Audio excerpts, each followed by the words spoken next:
ये ऐतिहासिक दिन इसलिए है कि आज एक नई शुरुआत कांग्रेस की आपके आशीर्वाद से बनने वाली अगली सरकार की शुरुआत का पहला नींव पत्थर इस धरती पर आज आपके सामने रखेंगे। बुजुर्गों, दोस्तों, भाइयों बहनों,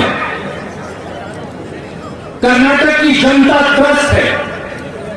कर्नाटक का किसान, कर्नाटक की महिलाएं, कर्नाटक का युवा, कर्नाटक के अल्पसंख्यक वर्गों के हमारे भाई, कर्नाटक का छोटा छोटा व्यवसायी, कर्नाटक के एससी, एसटी, ओबीसी के हमारे साथी पिछले 3 साल से एक नाजायज सरकार जो एमएलए खरीदकर बनी थी, हिंदुस्तान की सबसे करप्ट सरकार, हिंदुस्तान की सबसे भ्रष्ट सरकार कौन सी है? वो बोम्मई सरकार है।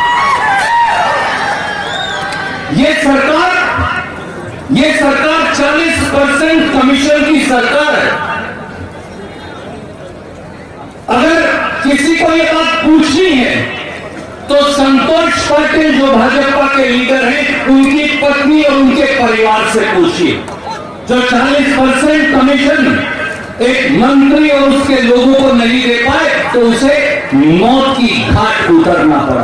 तो पैसे बसवराज बोम्मई जी संतोष पाटिल को वापस लाकर एक बीवी को उसका पति, बच्चों को उनका पिता, मां बाप को उनका बेटा वापस लाकर दीजिए। और हर मोड़ पर, कर्नाटक में हर मोड़ पर एक ना एक बेचारा संतोष पाटिल खड़ा।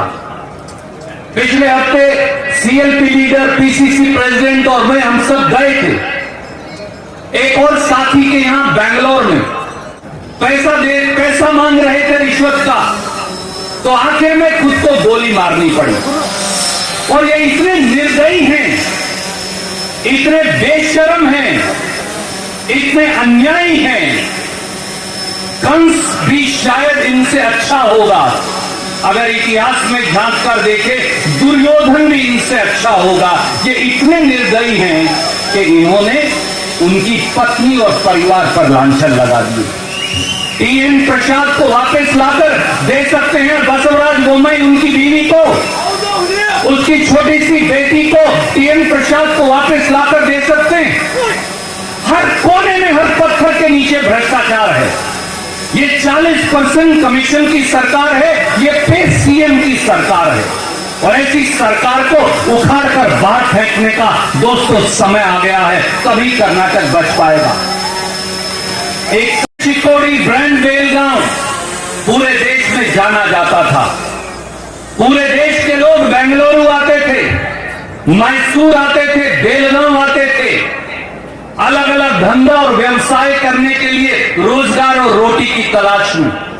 इन सब ने दिल्ली के आकाओं के चक्कर में वो सब उद्योग और धंधे बंद कर कहां भेज दिए? गुजरात भेज दिए। क्या जवाब दे सकते हैं बसवराज बोम्मई इसका? सच्चाई ये है कि 2019 से आज तक केवल 3 साल में 1300 कंपनियां हैं, तो उसका नाम बसवराज बोम्मई है। वो दिल्ली की सरकार के आगे खड़े होने के काबिल नहीं है। साथियों, दोस्तों, नौजवान साथियों की कुछ क्षण में मैं बात करूंगा। कितने हजारों नौजवान इस सभा के अंदर है। क्या कोई सरकारी नौकरी, कोई प्राइवेट रोजगार उनके लिए है? पीएसआई में 80 लाख रुपए में अब क्यों पढ़ाते हैं अपने बेटा या बेटी को? हमारी बहन बैठी है, हमारी मां बैठी है। मैं आपसे पूछता हूं, आप अपने बेटा और बेटी को स्कूल, कॉलेज, यूनिवर्सिटी क्यों भेजते हैं? इसलिए कि वो बड़ा होकर इज्जत कमाए, शोहरत कमाए, नौकरी करे और आपके परिवार को आगे बढ़ाए। पर भारतीय जनता पार्टी कहती है कि उन्हें पढ़ाने की आवश्यकता नहीं। अपनी संपत्ति बेचिए, 80 लाख रुपया की रिश्वत दीजिए, पुलिस सब इंस्पेक्टर लग जाओगे।